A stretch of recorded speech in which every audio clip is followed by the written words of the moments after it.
नमस्कार साथियों, स्वागत है आप सभी का एससीएस क्लासेस में।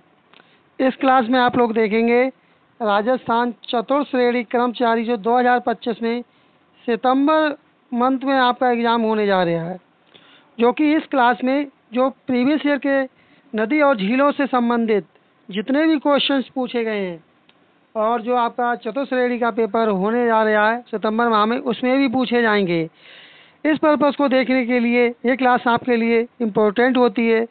आप कहीं भी क्लास को मिस ना करें, क्योंकि एक एक नंबर की बहुत बड़ी कीमत होती है। चलिए शुरू करते हैं अपने प्रश्नों की श्रृंखला को। इससे पहले अन्य क्लासेस करा चुके हैं, लेकिन जो आपकी नदी और झीलों से संबंधित क्वेश्चन वाली क्लास थी, ये दूसरी क्लास है। वो यदि पहली वाली क्लास यदि आपने नहीं देखी है वो आप देख सकते हैं, और इससे पहले की जो क्लासें नहीं देखी वो भी आप देख सकते हैं। चलिए शुरू करते हैं। निम्नलिखित में से कौन सी नदी कामधेनु नदी के नाम से जानी जाती है? इसमें क्या पूछ लिया गया है? कामधेनु नदी के नाम से जानी जाती है। तो ये जानी जाती है, चंबल नदी को कामधेनु के नाम से भी जानते हैं। और कहाँ जानते हैं? राजस्थान में। चंबल नदी को राजस्थान की कामधेनु नदी कहते हैं। जो चंबल नदी है राजस्थान की कामधेनु नदी के नाम से भी इसे जाना जाता है। प्राचीन काल में चंबल नदी को क्या कहते थे? चरमरीय बती के नाम से भी जाना जाता था।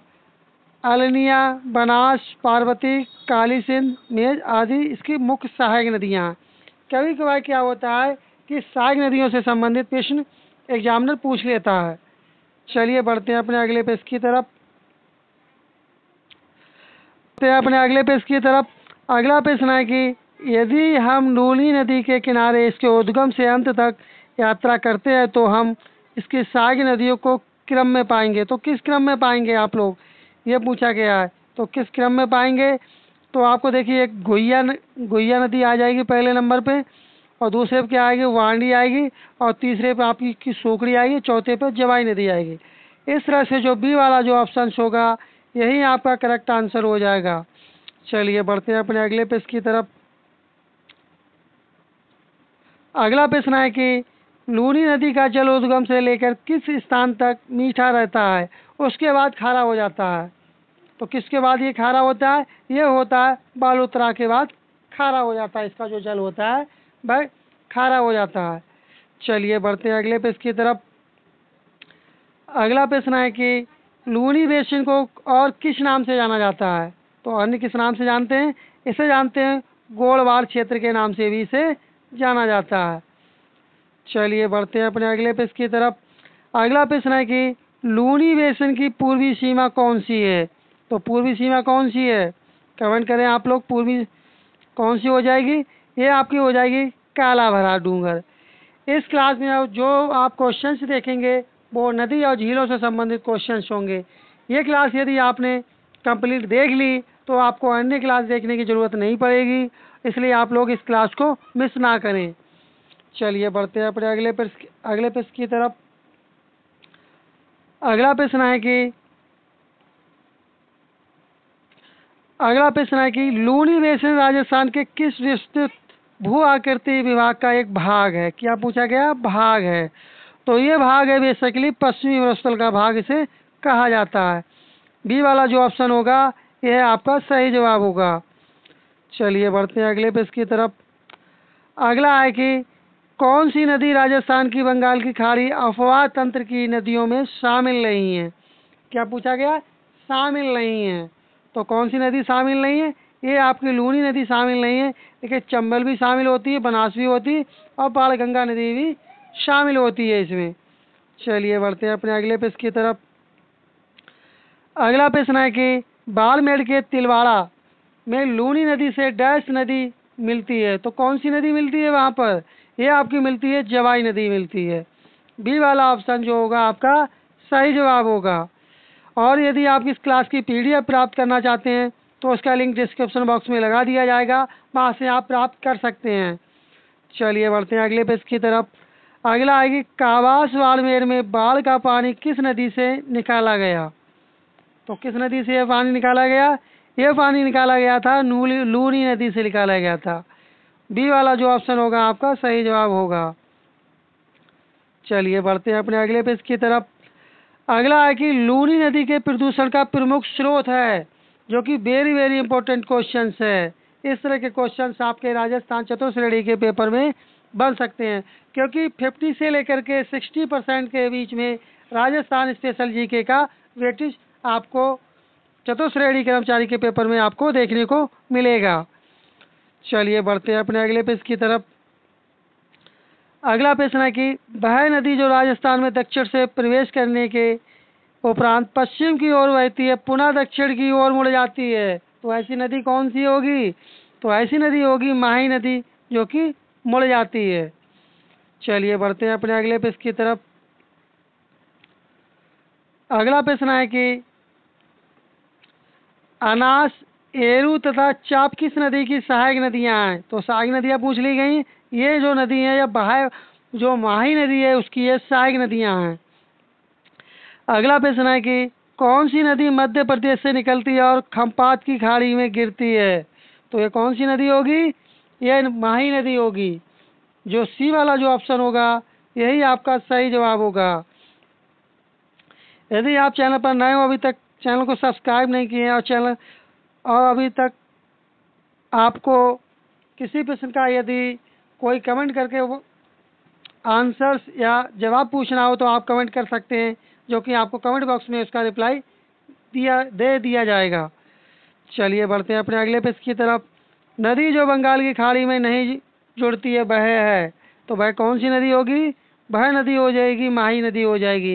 ये जितने भी क्वेश्चन आप देख रहे हैं ये प्रीवियस ईयर में पूछे जा चुके हैं और इन्हीं से आपको क्वेश्चन देखने को मिलेंगे। आपके 4th ग्रेड के पेपर में भी आपको इसी क्लास से आपको कई क्वेश्चन देखने को मिलेंगे, क्योंकि एक या दो क्वेश्चन नदी और झीलों से संबंधित अवश्य पूछे जा सकते हैं।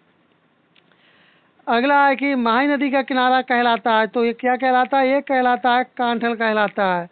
अगला है कि राजस्थान की कौन सी नदी कर्क रेखा को 2 बार काटती है? वेरी वेरी इंपॉर्टेंट क्वेश्चन है साथियों। ये ऐसी कौन सी नदी है राजस्थान की जो कर्क रेखा को 2 बार काटती है? तो ये कौन सी नदी होगी? माही नदी है, जो कि राजस्थान की में जो कर्क रेखा गुजरती है तो उसके लिए 2 बार काटती है। कौन सी नदी काटती है? कर्क रेखा काटती है, कर्क रेखा के लिए काटती है। चलिए बढ़ते हैं अपने अगले प्रश्न की तरफ। अगला प्रश्न है कि राजस्थान में भादर, इराऊ, हारन और मोरन किस नदी की सहायक नदियां हैं? तो ये बेसिकली है माही नदी की सहायक नदियां। आप देख रहे होंगे क्लास में कि माही नदी से संबंधित कितने प्रश्न बन चुके हैं और इसी तरह से आपके 4th ग्रेड के पेपर में भी क्वेश्चंस बनेंगे। चलिए बढ़ते हैं अपने अगले प्रश्न की तरफ। अगला प्रश्न है कि राजस्थान में माही नदी निम्न में से किन जिलों की सीमा बनाती है? किन जिलों से सीमा बनाती है? तो ये सीमा बनाती है डूंगरपुर और बांसवाड़ा जिलों से सीमा बनाती है। बी वाला जो ऑप्शन होगा आपका करेक्ट आंसर हो जाएगा। चलिए बढ़ते हैं अपने अगले प्रश्न की तरफ। अगला प्रश्न है कि भीखाबाई सागवाड़ा नहर राजस्थान की किस नदी से जल प्राप्त करती है? कमेंट करके आप लोग बताएं इसका कि सही जवाब क्या होगा, किस नदी से जल प्राप्त करती है। चलिए बढ़ते हैं अपने अगले प्रश्न की तरफ। अगला प्रश्न अपना है कि 56 मैदान का संबंध किस नदी से है? तो 56 का मैदान है उसका संबंध किस नदी से है? तो उसका संबंध होता है माही नदी से होता है। चलिए बढ़ते हैं अपने अगले प्रश्न की तरफ। अगला प्रश्न है कि 56 बेसिन जिस जिले में है वह है, जो 56 बेसिन है वह किस जिले में है? तो ये किस जिले में? ये है बांसवाड़ा जिले में। चलिए बढ़ते हैं अपने अगले प्रश्न की तरफ। अगला प्रश्न है कि प्रसिद्ध तीर्थ स्थल गलियाकोट किस नदी के किनारे स्थित है? तो ये स्थित है माही नदी के किनारे स्थित है। चलिए बढ़ते हैं अपने अगले प्रश्न की तरफ। अगला है कि माही नदी के बाएं किनारे की सहायक नदी है, किसकी पूछी गई? बाएं किनारे की सहायक नदी पूछी गई है, दाएं किनारे की नहीं, बाएं किनारे की कौन सी सहायक नदी है? तो इसका जवाब आयोग ने इसका रिप्लाई नहीं दिया है, फिर भी इसका एक्सप्लेनेशन देख लेते हैं। माही नदी की बाएं किनारे की सहायक नदियां हैं अनास हैं, पानम और चाप हैं। तो इस तरह से इसका सही जवाब हो जाएगा चाप हो जाएगा आपका और अनास हो जाएगा। इस वजह से इसका सही जवाब हो जाएगा सी और डी वाला जो ऑप्शन होगा, ये दोनों ऑप्शन इसके सही जवाब हो जाएंगे। चलिए बढ़ते हैं अपने अगले प्रश्न की तरफ।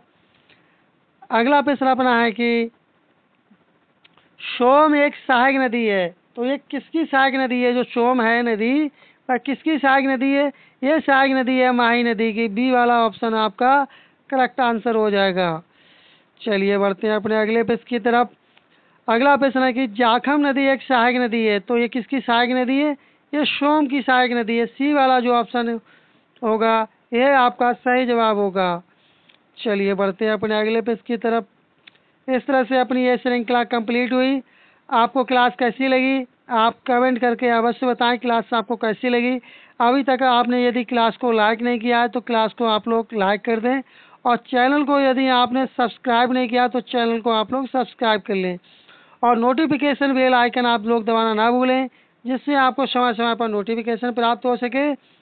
और यदि आप इस क्लास की PDF प्राप्त करना चाहते हैं बिल्कुल फ्री में, तो उसका लिंक डिस्क्रिप्शन बॉक्स में लगा दिया जाएगा, वहाँ से आप प्राप्त कर सकते हैं। चलिए मिलते हैं जल्दी नेक्स्ट क्लास में, तब तक के लिए धन्यवाद। जय हिंद। जय